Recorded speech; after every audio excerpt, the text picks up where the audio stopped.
மைனிகாரிக்கு காஃபிய போட்டு கொடுக்க, சாப்பாடு கொடுக்க. இப்ப என்னன்னா மைனிகாரி ஏதாவது சொல்லி போடுவாளுன்னு பயந்துட்டு இருக்க. நீ எல்லாம் ஒரு மாமியாரா? யான்டி நிம்மதியா என்ன ஒரு நேரம் கஞ்சி குடிக்க விட மாட்டியா? ஆமா, உன்னை கஞ்சி குடிக்க விட மாட்டேன். நாயில கையில புடிச்சு வச்சிருக்கேன் உன்னை. பேசாம போமா, வீட்டுல வேலை இருந்தா ஏதாவது போய் பாரு. இங்க பாருடி, என் வீட்டுல எப்படி எனக்கு இருக்கணும், என் மருமகிட்ட எப்படி நடந்துக்கணும் நீ ஒன்னும் சொல்லி தரணும்னு அவசியம் இல்ல.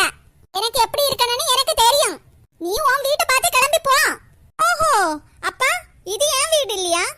அதான் உன்னை கட்டி கொடுத்தாச்சுல, உன் வீடு உன் மாமியார் வீடு தான். கிளம்பு முதல்ல. இங்க பாருமா, அது என் மாமியார் வீடு, இது என் வீடு. அண்ணனுக்கு இந்த வீட்டுல எவ்வளவு உரிமையோ அதே உரிமை எனக்கு உண்டு. இந்த வீட்டுல சரி பாதியா எனக்கு உண்டு. டீ தயவு செய்து மறுபடியும் பிரச்சனை உண்டாக்காத.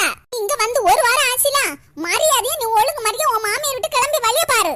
ஒரு வாரம் அங்க இருந்துட்டு அதுக்கப்புறம் அடுத்த வாரம் அங்க இருந்து இங்க கிளம்பி வா.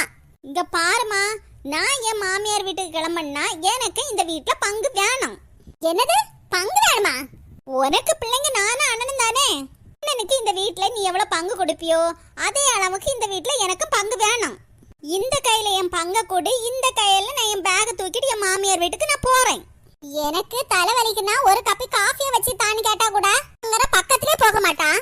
இவளுக்கு வீட்டுல பங்கு வேணுமா? வீட்டுல என்னம்மா நான் மட்டும் பேசிட்டு இருக்கேன், நீ வாய் திறக்காம நின்னுட்டு இருக்க.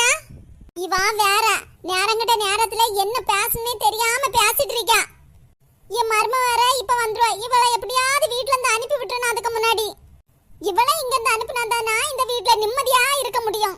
இல்லனா என் மர்மல நான் அடிச்சத ஞாபகத்துல வச்சுட்டே இருப்பா. உனக்கு இந்த வீட்டுல பங்கு தானே வேணும். அந்த மாடி படியில எத்தனை படி இருக்கோ அதுல எத்தனை படி வேணும் பேத்து எடுத்துட்டு போ. எம்மா ஓ மைனிகாரி இப்ப வீட்டுக்கு வந்துருவாடி, தயவு செய்து கிளம்புடி. எனக்கு பாதி பங்கு தாரேன்னு சொல்லி நான் கிளம்புறேன்.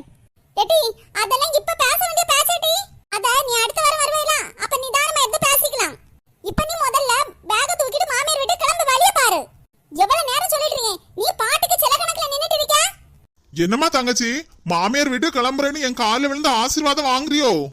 என்ன 100 வருஷம் நீ குடும்பத்தோடு நல்லா இருமா.